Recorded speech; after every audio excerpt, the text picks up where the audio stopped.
When I first entered Lady Alara's household, I came with nothing but a worn dress and a promise to work hard. She was elegant, distant, a woman wrapped in quiet sadness and unspoken expectations.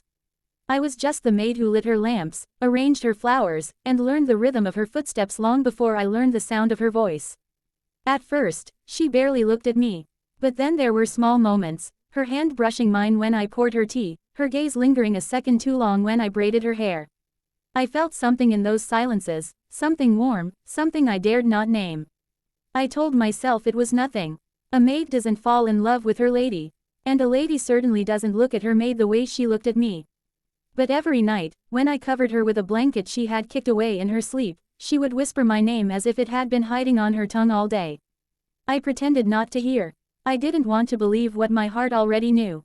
One evening, a storm broke across the sky, shaking the old house. She called me to her room, her voice trembling like the windows. She stood by the balcony, rain behind her, fear in her eyes. "Stay," she whispered, "just stay with me." I stepped closer, unsure, but she reached for my hand before I could think. Her fingers were cold, but her touch burned straight into me. "I've loved you in silence," she said, her voice cracking. "Every day, every night. I tried to bury it, but I can't anymore."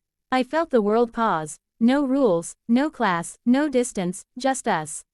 I placed my hand against her cheek, and she leaned into it as if she had been waiting her whole life. "I love you too," I breathed, finally letting the truth escape. She pulled me into her arms, not as her maid, but as the woman she chose.